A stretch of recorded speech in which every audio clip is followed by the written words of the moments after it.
Hello, my name is Sam Feltham, and welcome back to Expert Interviews here on Smash the Fat. I have had a 2-week holiday, so apologies for missing the past 2 weeks, but I needed a little bit of downtime in Spain and France. I've got plenty of kind of chorizo and cheese in France and whatnot, and a little bit of bread, because you can't not go to France or Spain without a little bit of bread. But having said all that, today is an excellent kind of day for me because I get to speak to one of the guys that really kind of introduced me into the world of true health and fitness, I'd say, and I don't think he needs any introduction. He's the #1 health bestseller on Amazon.com of the Primal Blueprint. It's Mark Sisson of marksdailyapple.com. How you doing, Mark? Doing great, Sam. Doing great. Having a great day so far, and let's make it even better. Absolutely. I take the bull by the horns. Yeah. But as I said there in the introduction, and I didn't tell you this sort of whilst we were chatting before we came on air, but you really were kind of the first starting point for me after I'd finished my personal training course. So marksdailyapple.com, your blog, which is one of the most popular health and fitness blogs on the internet, really was a starting point in terms of introducing me into the concepts of primal, paleo, and kind of low carb, and true health as well. So firstly, I just wanted to thank you so much for creating Mark's Daily Apple. Well, it's my pleasure, and I love hearing that because if I in any way had some involvement in your starting to spread the word, that impacts, that's leverage. That takes a lot of that early information and then leverages it out to other people worldwide. So congrats on what you're doing. Thanks, man. Thanks. It's kind of like standing on the shoulders of giants, I suppose, really. But the main reason you've kind of exploded on the health and fitness scene is the Primal Blueprint, which is such a fantastic book. It's such a great foundational piece for people to read.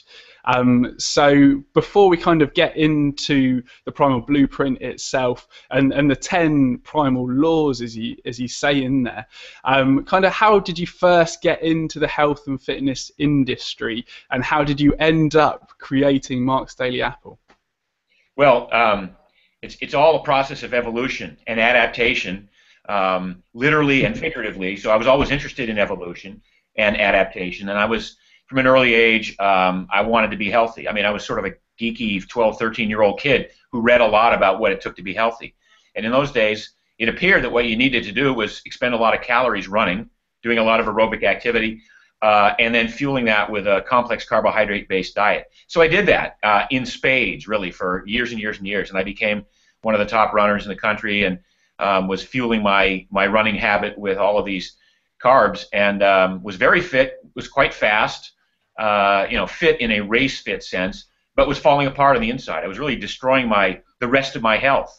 And ultimately, I arrived at a point where I couldn't race anymore because of injuries, and I had to reassess my path thus far and go, wait a minute, I got into this to be healthy, and I diverted from that plan early on, became a performance-based athlete, but then destroyed my health. So I started researching, and spent over 30 years now of research and going back and trying to reconfigure what it takes to be truly fit and healthy at the same time.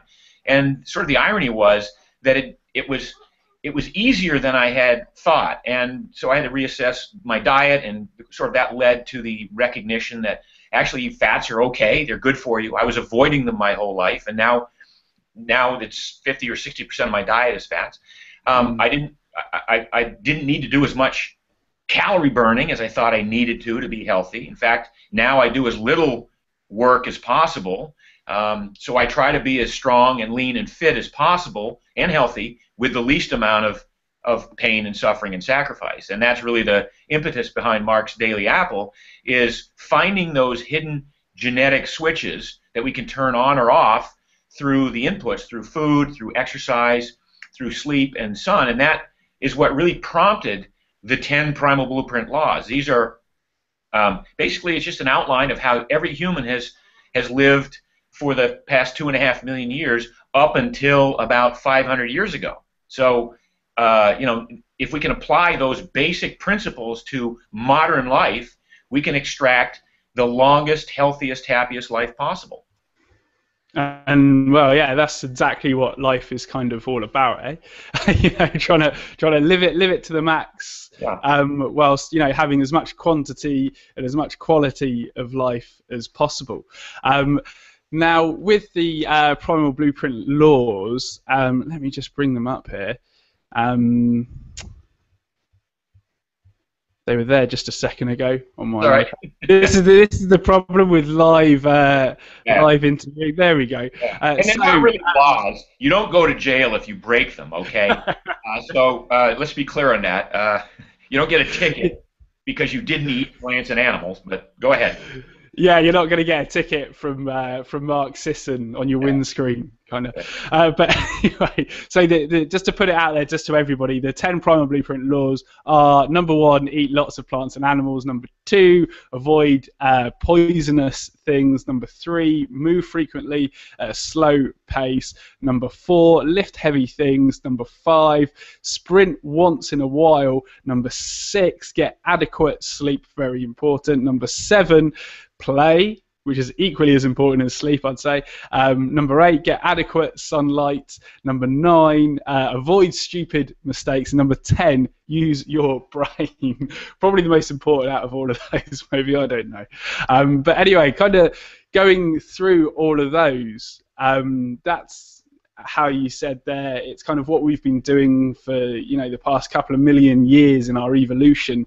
But over the past kind of maybe up to the past 10,000 years, when we started agriculture and things like that, we started to kind of wane across from that. So, why do we want to do these things? Well, because our genes expect them. So each of us has within our 10 to 15 trillion cells that are us, a set of genes, DNA that we inherited from our parents that are largely, they're very common among humans. Now, we may have different eye color, skin color, different heights, different predispositions, but we all process chemicals the same way. We all digest food the same way. We all respond, biochemically the same way. It's just the degree to which we do these things that differs among individuals. So we have this set of genes that wants us to be fit and healthy and strong and live a long time. But we unfortunately, we've done so many things in modern society to thwart those genes, to give the genes inputs that they don't expect. Our genes really never contemplated over 2.5 million years that what was scarce for that long a time, sweet foods, for instance, were scarce for most of human existence. So our DNA is set up to expect scarcity of food, and now we have food everywhere we turn. So our genes are sort of programmed to put on weight, and to deal with sugars a certain way. And we have to recognize this. We have to understand that we live in a different type of world now. So when I say eat plants and animals and avoid toxic things, I'm saying that's fine. Eat the sorts of foods that we evolved to eat, that our genes expect us to eat to become strong and fit and healthy, and avoid those toxic ingredients that would turn on genes that cause inflammation, or turn on genes that cause us to get type 2 diabetes, or cause us to be predisposed to heart disease. All of these are just, the genes are just on-off switches that have certain expectations of inputs. And if we don't provide them the inputs they expect, we get an outcome that we don't desire. We may become obese. We may, again, get sick, have no energy, be moody or depressed. There are all manner of afflictions that people go to hospital with that are a result of simply having made bad choices in terms of what their genes expect. Absolutely. And as you kind of say in the laws there, it's not just about what you're eating, it's about your whole complete lifestyle there. You need to make sure that you're getting adequate sleep and sunlight, as well as make sure you're getting plenty of playtime, which is kind of that social interaction that we all need and crave as well. And sort of, just to give the listeners and viewers a bit of an idea of, if they haven't seen Mark's Daily Apple before, because it looks like you have an incredible lifestyle going on there in California, kind of stand-up paddling and eating pasteurized eggs and bacon and whatnot. What does your usual day kind of look like? Your healthiest day, let's say. Well, I mean, I don't. That's funny that you say healthiest day because I think every day for me is a healthy day. Yeah. I haven't had any sort of flu for years, any kind of a cold or a flu or whatever. I get up in the morning, like I don't eat breakfast, the healthiest meal of the day, as conventional wisdom believe. I don't eat breakfast because I've become so good at burning my own stored body fat. I wake up with plenty of energy. I don't need to eat breakfast. So one of the things that I sort of try to impart to people is, this idea that you have to eat 3 meals a day, or that that hunger should drive your life. I mean, I don't. If I'm not hungry, I don't eat. I don't force myself to eat. So I get up in the morning. I'll have a cup of coffee because I like coffee.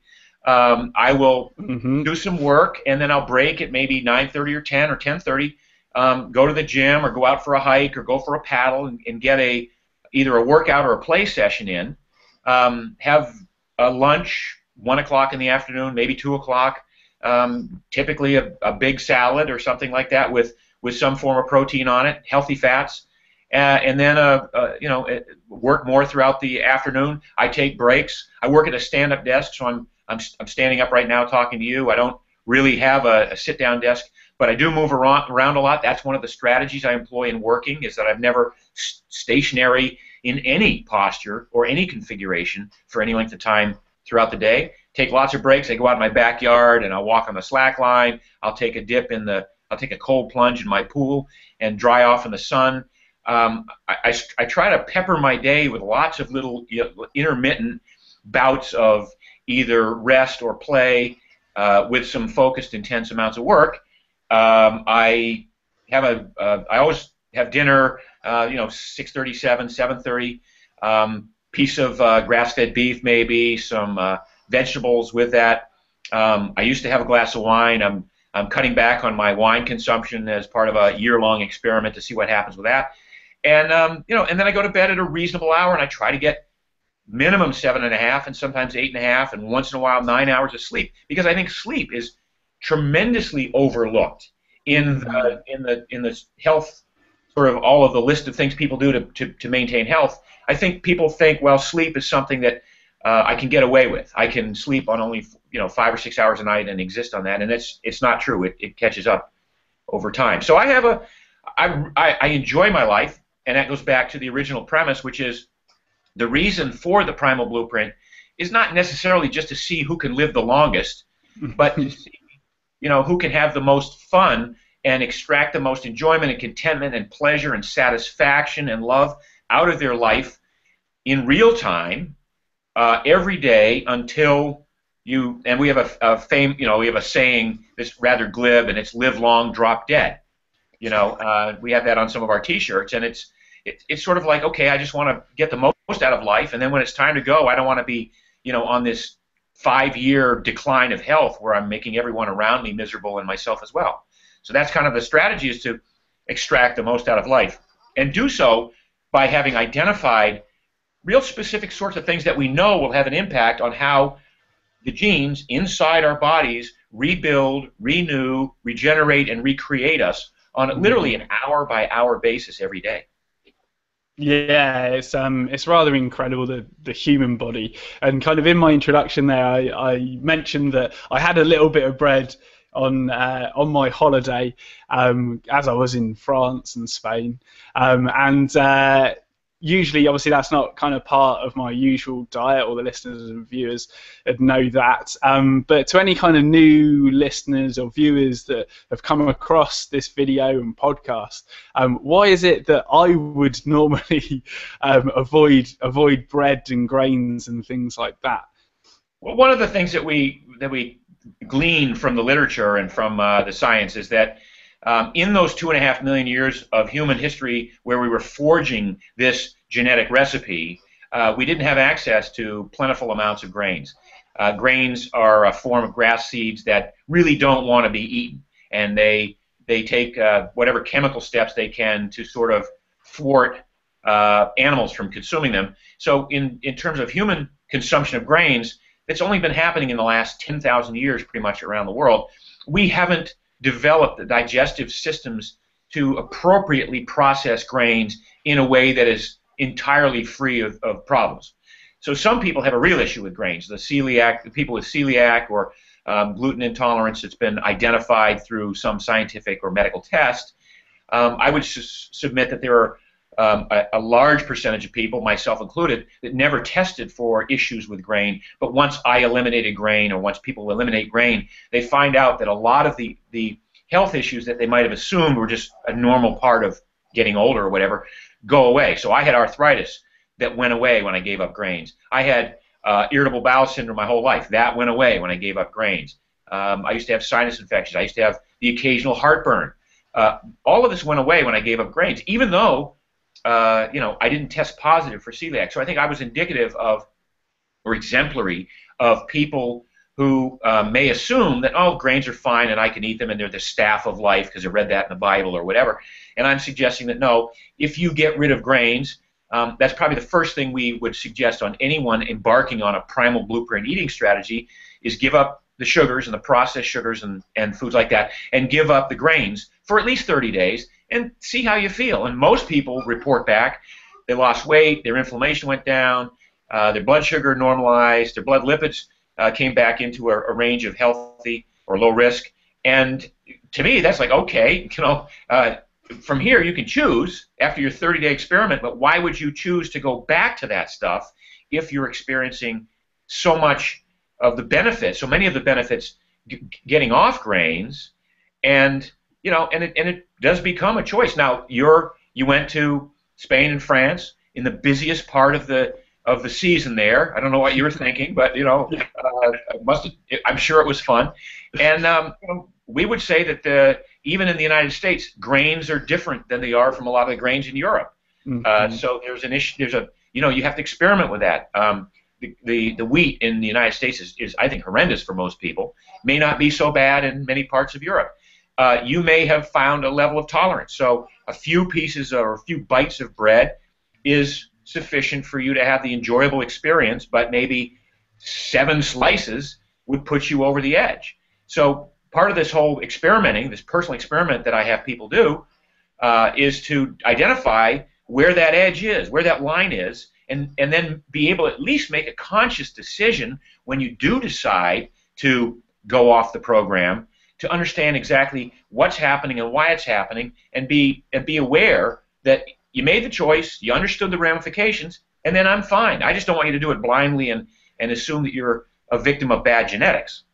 That's it. And it's kind of like a real starting point for people to eliminate sugars and grains and sort of try and reset their body's biochemistry for 30 days, and then they can start to listen to their body more. 'Cause it's almost like their body's deaf to these kind of symptoms, and it might feel like people are asymptomatic, but really, like, when you remove them and then you might try and bring them back, then you really feel kind of your gut kind of turn and things like that. And that seems to be quite a largely founded thing in people experimenting with this.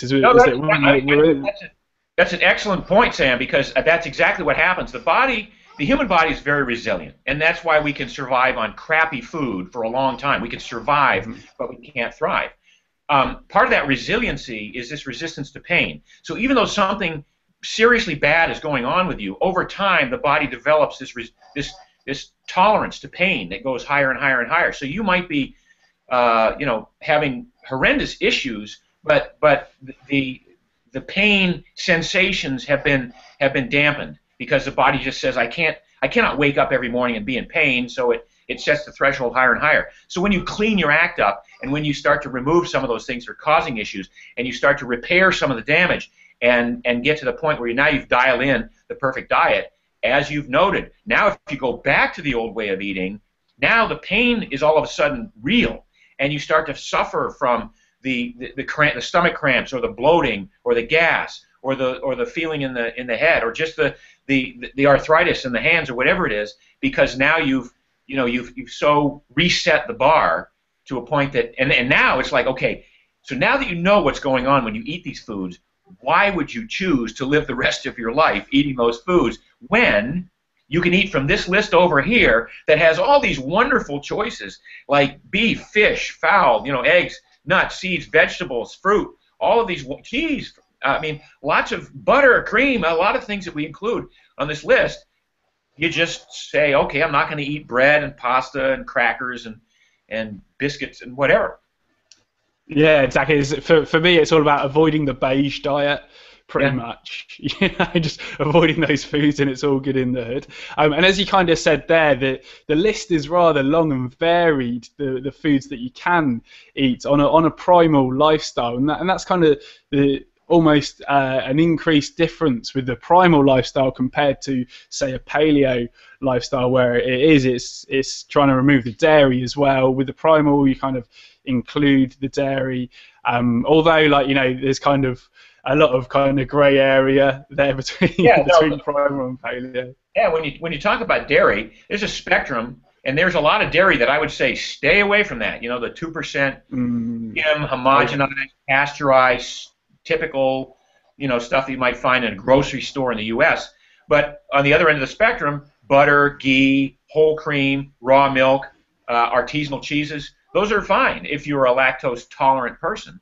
Yeah. The point being that I'm about enjoying my life as much as possible, and I don't want to exclude some food just because a caveman didn't eat it. You know what I mean? I want to find those foods that I can include as much as possible, because I want the variety. So I want to include vegetables. I want to include some form of fruits, even though fruits contain certain amounts of sugars that our ancestors probably never had encountered at that high level. But fruits are good. They taste good. I like to include them in my eating strategy. So I want to enjoy every bite of food I ever eat. I don't want to ever have to go, well, I'm eating this because Sam said this is good for me. So here I go, and I'm going to eat, a dry kale salad or something. No. Yeah, it bewilders me when I see people kind of eating dry salads and things like that. It's like, Yeah, come on, like, at least put some olive oil on it, or lots something. of olive oil, yeah. Yeah, absolutely. But kind of with all of this, you've been having this lifestyle for how long, Mark? Now. Well, again, it was an evolution. So I cut way back on my training 25 years ago, and I started noticing that with more specific, high-intensity routines and a lot of rest in between, and then moving around a lot at a low level of activity, just doing walking and hiking and things like that, that I could almost sustain an elite level of competition on just a very few workouts every week. So that was sort of one of my revelations. I knew 20 years ago that I needed more fat in my diet, so I started introducing more fat, and I cut way back on the carbs. But it wasn't until 14 years ago that I eliminated the grains, and that was, again, the sort of final piece of the puzzle that came together for me. So I always looked fit. I always looked, I had that kind of, low body fat, lean body with a significant amount of muscle mass. But in the last 12 years, 14 years since I gave up the grains, I'm able to maintain the low level of body fat very easily. I don't have to work out much. When I do work out, I mostly do intense muscle building stuff that's contemplated to keep my lean mass. So I don't do a lot of aerobic stuff. I do hiking and I do stand-up paddling. But if I do any stuff on the bike, it's intervals at the gym, or it's sprinting intervals, or I play ultimate frisbee twice a week now. It used to be once a week, but we have so much fun doing it. Now we play it twice a week, and that's a hard sprint workout. So I've gradually evolved to this lifestyle that I think is the greatest lifestyle in the world. So I can eat the foods I want when I want, not suffer from hunger ever. I never let myself go hungry. I get plenty of sleep, so I feel well rested all the time. I don't get sick. As opposed to the old days when I was a racer, an endurance runner, and a triathlete, every race I ever got into was a challenge and was a metric of how fit I was, but it was not fun. And now I try to spend a good part of my activity time having fun. snowboarding, ultimate frisbee, slacklining, paddleboarding, whatever it is, surfing. So all these things are contemplated to be enjoyable from the moment I start until the moment I finish, as opposed to the old days when I would head out the door for a run and go, oh, geez, when is this going to be over? And when it's over, I'll feel really good, and that's a real big difference, probably this most significant difference in my training pattern. And as a result, I maintain 15 or 20 pounds more of lean mass than when I was one of the top endurance athletes in the country. Absolutely, and that was kind of going to be my point. Is that I hope you don't mind me telling people your age, but you're now 60. Is that right, Mark? You turned 61. And, 61. Yeah, there you go. So 61 last month. Well, happy birthday for that. And you're probably the healthiest 61-year-old. Probably in the world by the looks of things. Well, I don't know. I don't know too many 61-year-olds with a solid six-pack and some solid pecs as well, Mark. So yeah, it looks like you're doing all right. Well, and again, I am, and it's all maintenance for me, so I don't have to work hard. For me to build more from here would be a mistake because I am 61. In order to build, you have to really stress the systems extra, and it's not worth it for me. There's a cost to it that I stopped giving up personal bests on the bench, but I hit my PB on the bench press, for instance, when I was 52 years old. So still rather, still at an older age to hit a PB on the bench. But now it's just about, like I say, it's about maintaining and having fun. And most of my training in the gym is done to allow me to play effectively and uninjured. So that's really the big. The older you get, the more injuries become a real issue and can take you out of contention. So I try to do whatever I do with the purpose of staying uninjured. And for instance, I developed for myself a whole new routine based around my shoulders. That my shoulders feel better now than they have in 10 years. 10 years ago, it was suggested that I get surgery on my shoulders because of a bunch of rotator cuff injuries and things like that. I declined the surgery, and now I've got very healthy shoulders, so I didn't need the surgery, even though the brightest medical minds in Southern California in orthopedics said, oh yeah, we can fix that up, we can clean this and snip this and staple this and do all this stuff. So I know that there's a fix for a lot of what ails people, either through food choices or through the types of exercise that they do. Absolutely, and it's trying to find the lifestyle that works for you.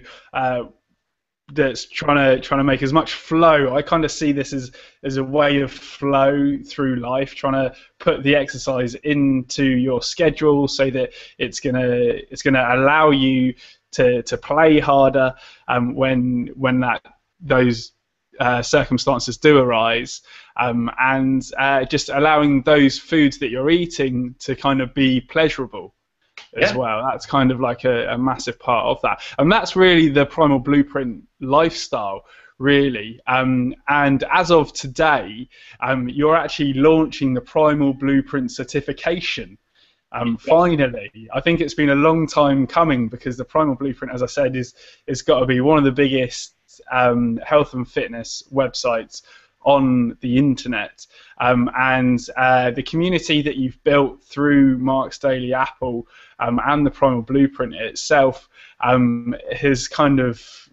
is massive. I mean, you've got your nutritional supplements there, as well as the books, and you've helped publish many authors that we've had on the show right here as well. So what is the Primal Blueprint certification, and what's it all about?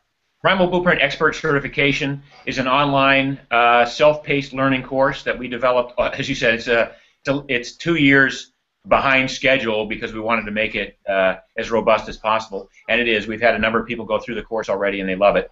It's designed for health professionals who want to increase their knowledge base, particularly in the area of Primal Blueprint living style. So it's for medical professionals, doctors, physicians, nurses, chiropractors, personal trainers, dietitians, life coaches who want to assist people in crafting a strategy for themselves, for their clients, that sort of assures that they will trend over time toward this leaner, ideal body composition, decrease in sickness and illness, and so on. The course it's 13 modules. Each module has a test or exam at the end of it. You have to pass the exam to go on to the next module. It's very intense in some cases. There's some video in it of me explaining the basic concepts. It's sort of patterned after the Primal Blueprint 21-day total body transformation program that takes you step by step through the 10 Primal Blueprint laws, but also we reduce those to 8 key concepts. Like one of the key concepts would be, fat and cholesterol are not the cause of heart disease. Well, for most people, yeah, really. And you go, wait a minute, what are you talking about? Well, that's we recognize that when you go to a client, if you're a trainer and you go to a client and tell them this, they're going to go, well, I'm not sure I want to train with you because, wait a minute, doesn't medicine already know that that's the issue? So we take everybody through these steps so that you can, with a true knowledge base, be the guide to your client, or even if you don't want to implement this in your business, to just test yourself on your own personal knowledge of the Primal Blueprint and what you're doing and the choices that you've made thus far. Maybe how you interact with your family members or your friends and assist them along the way. So there are a number of people who have taken the course already just for the purpose of getting certified, just to say, yeah, I'm Primal Blueprint certified expert and I know this stuff. So if it's a business proposition for you, then you can incorporate that into your business, and we have a lot of elements like you can call yourself Primal Blueprint certified expert. You can use it in your marketing materials. You have access to some of our intellectual property and tools if you want to give talks on the Primal Blueprint. If you want to resell some of our products, so there's a lot of opportunities there. So people can go to primalblueprint.com. It's not Mark's Daily Apple for that. It's primalblueprint.com, and we have a lot of information on the certification. But we're very excited about it. Yeah, absolutely, and just kind of looking through the website there itself, it looks absolutely fantastic, and some great information there for people if they want to find out more about that. Again, just go to primalblueprint.com, and it's /get-certified if you want the exact link. But I'm sure there'll be plenty of links on the main homepage there. Is that right, Mark? Absolutely, it's a featured banner now. Yeah, absolutely. And if people want to kind of check out the Primal Blueprint, they haven't read it yet, highly recommend it. If you're in the UK, if you go to smashthefat.com/PBUK, then you can grab it on Amazon UK there. And if you're in America, go to smashthefat.com/PBUS, and that'll take you through to Amazon.com, where you can order the Primal Blueprint right there and check out all the other books that Mark's written, along with the Quick and Easy cookbook, which is a great cookbook that I've recommended again and again and again to my clients, and they absolutely love it, Mark, by the way. It's fantastic. Yeah. No, thank you. It's a great book, and you can trick your friends into eating primally, even the ones that have never heard of Paleo or Primal, and fix them one of these meals, because a lot of people will invariably go, wow, this is one of the greatest meals I ever had, and then you can say, yes, and this is how I eat all the time. It's a nice entree for your non-believing friends. Yeah, absolutely. And there's a ton of resources on marksdailyapple.com that you can check out too, and there's a great community there on the forum as well. People are very, very helpful there if you come across any problems, but you've also got plenty of kind of FAQs on there and kind of troubleshooting as well, any common problems. Yeah, no, I mean, it's an awesome community, and they're very supportive, as you said, and when you go to Mark's Daily Apple, we have a subscriber list, and you can get a ton of free downloadable stuff, a 92-page PDF book on what I do for fitness, body weight stuff, free recipe books, training guides, how to indoctrinate yourself early on, follow-up seven-day lessons that you get automatically sent to you just for subscribing to our newsletter. Absolutely. And also the 21-day total body transformation is also available on audiobook. And if people want to download that from Audible, if they go to smashthefat.com/audible, and if you sign up, if you haven't signed up to Audible yet, you can get a 30-day free trial there, and as your first book, for free, you can download the Primal Blueprint 21-day total body transformation there for free. So if you haven't signed up to Audible, do it now. Sounds like a plan. I don't know if you need that, Mark. One quick comment on the Primal Blueprint in the UK, Amazon. The book's now been translated into Swedish, Norwegian, German, French, Italian, Spanish, and so forth. My toughest translation was to the Queen's English. Was it really? Yeah.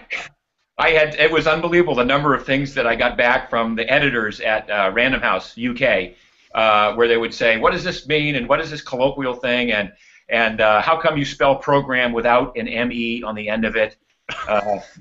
Classic. Just all those little nuances. But it's very English, isn't it, to do those little things. But anyway, again, thank you so much for your time today, Mark. Greatly appreciate it. And just as a last thing that I'm doing with all of my interviewees now, and that's to hear a smash it out from Mark Sisson. So on 3, I'd like you to shout "smash it out" to the camera. All right. So 1, 2, 3. Smash it out. Yes, awesome. Thank you so much, Mark. And if people want to check out Mark on Twitter, I believe it's at Mark_Sisson, and then on Facebook, it's facebook.com/Mark's Daily Apple. Is that right, Mark? That's correct. So much social media. Oh yeah, definitely.